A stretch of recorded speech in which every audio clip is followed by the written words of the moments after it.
মালিক, বিচার দিনের মালিক, এটা ওই দিন।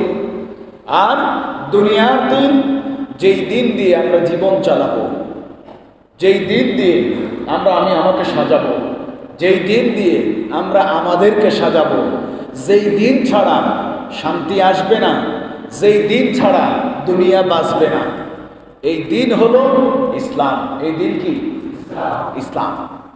আসুন আমরা সেই দিন সম্পর্কিত, দাওয়াত সম্পর্কিত কিছু আলোচনা শুনি। আল্লাহ রাব্বুল আলামিন যেন কোরআন এবং হাদিসের দৃষ্টিকোণ থেকে কথাগুলি উপস্থাপন করার মতো তৌফিক দান করেন, বলি আমিন। সুবহানাকা লা ইলমা লানা ইল্লা মা আল্লামতানা ইন্নাকা আনতাল আলিমুল হাকীম।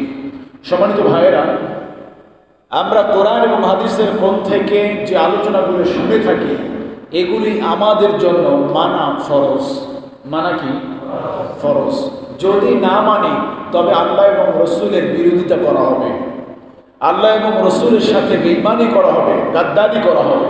সুতরাং যেই দিন আল্লাহ তাআলা আপনাকে, আমাকে, আমাদেরকে দিয়েছেন, এর উদ্দেশ্য কি, এর অর্থ কি, দিন কি চায়, আমরা কি চাই, এ সম্পর্কে আমরা আলোচনা শুনব। আমার ভাইয়েরা, যেটা বললাম দিন, যেমন আল্লাহ তাআলা বলেন ইন্নাদ দ্বীন, নিশ্চয়ই দিন, ইনদাল্লাহিল ইসলাম, আল্লাহর কাছে একমাত্র মনোনীত এবং গ্রহণযোগ্য জীবন ব্যবস্থার নাম ইসলাম। প্রথমেই জানতে হবে দিন শব্দটা হলো আরবি শব্দ। দিন শব্দ কি শব্দ? আরবি শব্দের একটি শব্দ হলো দিন। যেমন কোরআনের অসংখ্য আয়াতে আল্লাহ তাআলা এই জীবন ব্যবস্থাকে আরবিতে দিন বলে উল্লেখ করেছেন। কি বলে?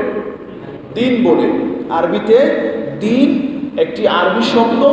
আর এই দিন শব্দের অর্থ বলতে পারি আমরা কেউ?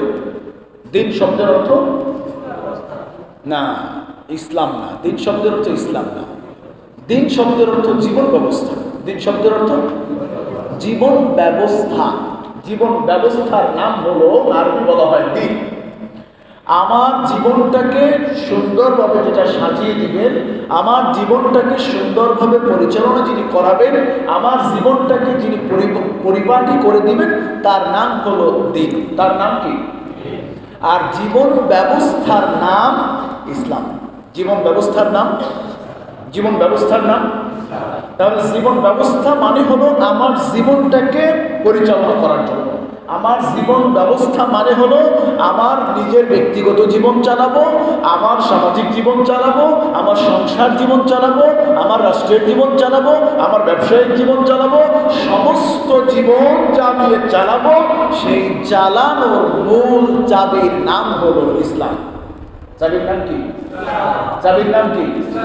এখন সুন্দর একটা গাড়ি কিনলাম, জাপান থেকে গাড়িটা আনলাম, সব কিছু ঠিকঠাক, বড়ি টড়ি বানায়া একবারে ঝাঁকজমক ভিতরে এসি করলাম, কিন্তু তার ভিতরে যদি সুন্দর একটা ড্রাইভার না থাকে, এই গাড়িটা কি চলবে?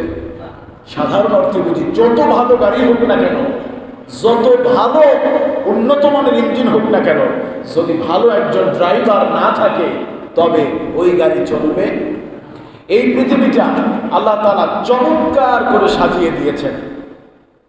চমৎকার করে সাজানোর পরে যদি এই পৃথিবীটা কেমনে চলবে, কিভাবে চলবে, তার যদি একটা সিস্টেম পদ্ধতি আল্লাহ তাআলা বাতিয়ে না দিতেন, যদি আমাদেরকে শিখিয়ে না দিতেন, তবে আমরা কিন্তু আল্লাহর কাছে কিয়ামতের ময়দানে এটাই প্রশ্ন তুলতাম, আল্লাহ তুমি আমাদেরকে দুনিয়াতে সব দিয়েছিলা, কিন্তু আমার জীবন কিভাবে চালাতে হবে এই কথা তো বলে দাও নাই। তাহলে আমি তো বিপদগামী হব, আমি তো ভিন্ন পথ হারা হবই, কেননা তুমি আমাকে পথ দেখানোর মতো কোনো সিস্টেম বাতলিয়ে দাও নাই। এই প্রশ্ন আসতে পারে কিনা?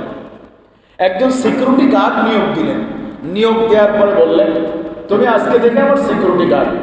এখন সিকিউরিটি গার্ড নিয়োগ দেওয়ার পরে তার কোন কোন জায়গায় দায়িত্ব হবে, কি কি দায়িত্ব হবে, এটা যদি মালিক বুঝিয়ে না দেয় আর বাড়ি যদি চুরি হয়ে যায়, ওই সিকিউরিটি গার্ড অটোমেটিকলি বলবে স্যার আপনি তো আমাকে বলেন নাই যে রাত্রেবেলায় সারা রাত গেটে বসে থাকতে হবে, আমি তো গেটে তালা দিয়ে রাত্রেবেলায় বাসায় ঘুমাইছি, কিন্তু গেট যে ভাঙতে পারে এটা তো আমি জানতাম না, আপনি যদি বলতেন সারা রাত পাহারা দিতে হবে, আমি অবশ্যই পাহারা দিতাম।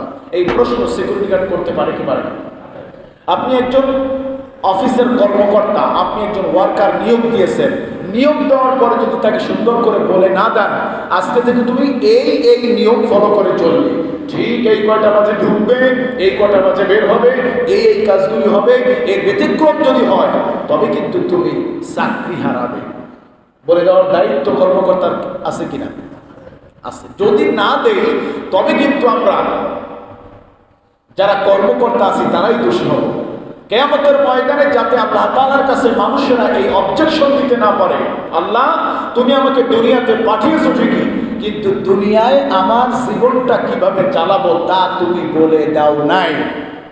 এই প্রশ্ন আমাদের মনে জাগতে পারে। বিদায় দুনিয়াতে কিভাবে চলবো, কেমনে চলবো, কিভাবে চললে ভালো হবে, কিভাবে চললে আল্লাহ খুশি থাকবে, রাসূল খুশি থাকবে, এর জন্য আল্লাহ তাআলা একটা জীবন ব্যবস্থা দিয়েছেন। সেই জীবন ব্যবস্থার নাম কি?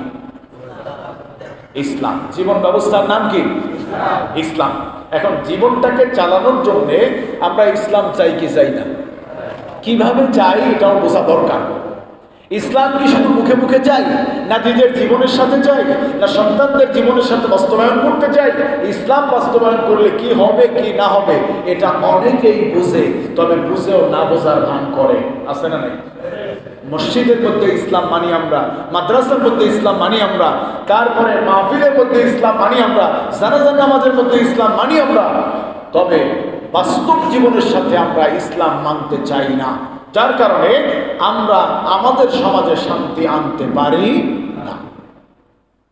আমার ভাইরা, যেই জীবন ব্যবস্থা আল্লাহ রাব্বুল আলামিন আমাদেরকে দিয়েছেন, বিশ্বনবী সাল্লাল্লাহু আলাইহি ওয়াসাল্লাম যখন দেখলেন জাহিলিয়াতের মধ্যে খুব খারাপ অবস্থা চলতেছে, মানুষের মধ্যে চলতেছে নির্মমতা, নিষ্ঠুরতা, অত্যাচারী মনোভাব এবং মানুষের হক নষ্ট করার ব্যবস্থা যখন সমাজের মধ্যে চলল, বিশ্বনবী আপনার আমার নবী মুহাম্মদুর রাসূলুল্লাহ সাল্লাল্লাহু আলাইহি ওয়াসাল্লাম চিন্তা করতে লাগলেন এই অন্ধকারাচ্ছন্ন জামানাকে কিভাবে আলোয় রূপান্তরিত করা যায়। শুধু তাই নয়, রাসূলের অসংখ্য সাহাবীরাও এটা নিয়ে চিন্তিত ছিলেন কিভাবে অন্ধকারাচ্ছন্ন জামানাকে আলোয় রূপান্তরিত করা যায়। রাসূল চিন্তা করলেন অন্ধকার সমাজকে কিভাবে আলোয় আলোকিত করা যায়। সাহাবীরাও একই চিন্তা করলেন কিভাবে অন্ধকারাচ্ছন্ন সমাজকে আলোয় আলোকিত করা যায়। যদি রাসূল চিন্তা করে থাকেন, সাহাবায়ে কেরাম চিন্তা করে থাকেন, আপনার আমার বর্তমান জামানার অবস্থা যে অবস্থায় রয়েছে, যে অন্ধকারাচ্ছন্ন দিন, যে অন্ধকারাচ্ছন্ন সমাজ ব্যবস্থা চলতেছে, এই অন্ধকারাচ্ছন্ন সমাজ ব্যবস্থাকে কিভাবে আলোয় আলোকিত করা যায় তার চিন্তা করার দরকার আছে না নাই? আছে। এই অন্ধকার সমাজ থেকে আমাদের বের হতে হবে। বলেন, বের হতে চাই? আমরা চাই না সুখের সমাজ, চাই নাকি? এই সমাজে সুখ একবারে ঢালাও ভাবে চলুক চাই আমরা? কোনোভাবেই চলুক এটা আমরা চাই না। আমি গত কয়েকদিন আগে যেদিন মিছিল হলো, গণজমায়েত হলো, যেদিন ওদিন আমি যাইতেছিলাম, তো আমার একজন টিচার পিছনে বসা ছিল। বোর্ড ক্লাব, এই যে ভেরিবাদের উপরে বোর্ড ক্লাবের সামনে থেকে যাইতেছিলাম, তো আমি তারা জিজ্ঞেস করলাম এই বোর্ড ক্লাব সম্পর্কে আপনার কোনো ধারণা আছে কিনা।